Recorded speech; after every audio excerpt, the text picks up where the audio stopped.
ناظرین آداب، میں احمد رائل پاشا آپ تمام ناظرین کا پروگرام رونق رمضان میں دلی خیر مقدم کرتا ہوں۔ ناظرین، آج ہم بات کریں گے فضیلت رمضان کے بارے میں، اور اس پر گفتگو کرنے کے لیے ہمارے ساتھ لکھنؤ سے جڑ رہے ہیں مولانا محمد ہارون نظامی صاحب، ترجمان اسلامک سینٹر آف انڈیا۔ مولانا صاحب، آپ کا بہت بہت خیر مقدم ہے، استقبال ہے ہمارے پروگرام رونق رمضان میں، اور میں چاہوں گا کہ آج کے عنوان کے حوالے سے آپ اس پر روشنی ڈالیں۔ اللہ کے آخری پیغمبر حضرت محمد رسول اللہ صلی اللہ علیہ وسلم رمضان کی تیاری شعبان سے کرتے تھے۔ جی، ہمارے آخری پیغمبر جب شعبان کا مہینہ پاتے تھے تو آپ صلی اللہ علیہ وسلم نے ارشاد فرمایا، اللہم بارک لنا فی رجب و شعبان وبلغنا رمضان۔ اے اللہ، ہمیں شعبان کے مہینے میں اور رجب کے مہینے برکت عطا فرما، اور ہمیں رمضان تک پہنچنے کی توفیق عطا فرما۔ یعنی رمضان جب آتا ہے تو روزے دار کے لیے سمندر کی مچھلیاں بھی دعائیں کرتی ہیں، بلوں کی چیونٹیاں بھی دعائیں کرتی ہیں۔ لہذا رمضان المبارک کا مہینہ اللہ تبارک و تعالیٰ نے ہمیں اور آپ کو جو عطا کیا ہے، ہم اس کو غنیمت سمجھیں، اور اس میں زیادہ سے زیادہ ہم اپنے آپ کو جو ہے وہ عبادات میں لگائیں، نفل نمازوں میں لگائیں، قرآن کی تلاوت میں لگائیں۔ سب سے بڑی جو ہے عبادت ہے رمضان میں، وہ قرآن کی تلاوت ہے۔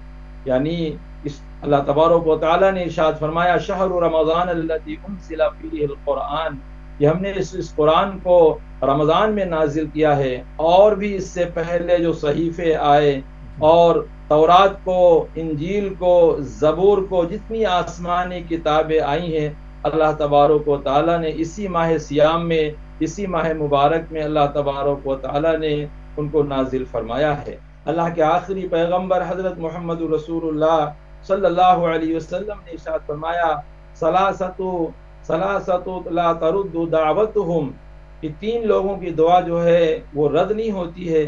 ایک روزے دار کی دعا افطار کے وقت، یعنی اس وقت ہم اللہ سے یہ کہیں کہ اللہ ہم پورا دن بھوکے رہے، پورا دن ہم پیاسے رہے، اللہ اس کا بدلہ یہ عطا فرما کہ ہمارے گناہوں کو معاف فرما دے۔ تو خاص طور سے ان دعاؤں کا اہتمام کیا جائے۔ اسی طریقے سے قرآن کی تلاوت زیادہ سے زیادہ کی جائے۔ جب رمضان آتا تھا تو اللہ کے رسول صلی اللہ علیہ وسلم کے پاس حضرت جبریل علیہ باقاعدہ آتے تھے، اور جبریل علیہ السلام کو اللہ کے رسول صلی اللہ علیہ وسلم قرآن شریف سناتے تھے، اور جبریل علیہ السلام سنتے تھے، اور جبریل بھی جو ہے اللہ کے رسول کو سناتے تھے۔ یہ دور کا سلسلہ جاری اور ساری رہتا تھا۔ اس لیے ہم رمضان کو غنیمت سمجھتے ہوئے زیادہ سے زیادہ اس میں اپنے آپ کو عبادات میں لگائیں، اور دعاؤں میں لگائیں، اور قرآن کی تلاوت میں لگائیں۔ اس لیے اس مہینے میں 4 چیزوں کی کثرت کرنی چاہیے۔ اللہ کے رسول صلی اللہ علیہ وسلم نے ارشاد فرمایا کہ 4 چیزوں کی تم کثرت کیا کرو۔ سب سے پہلی چیز ہے وہ فرمایا، لا الہ الا اللہ، لا الہ الا اللہ، اس کی خوب کثرت کی جائے، خوب کثرت کی جائے۔ اللہ کے رسول نے فرمایا پہلی چیز تو یہ ہے کہ لا الہ الا اللہ کو وہ کثرت سے پڑھا جائے۔ جی، اور دوسری چیز فرمایا کہ نستغفر اللہ، ہم جو کثرت سے استغفار پڑھیں۔ جو دوسری چیز ہے وہ کثرت سے ہم استغفار کی تلاوت کریں، استغفار ہم کثرت سے کریں، خوب کثرت سے کریں، جتنا زیادہ ہم سے ہو سکے ہم استغفار کی جو ہے وہ کثرت کریں۔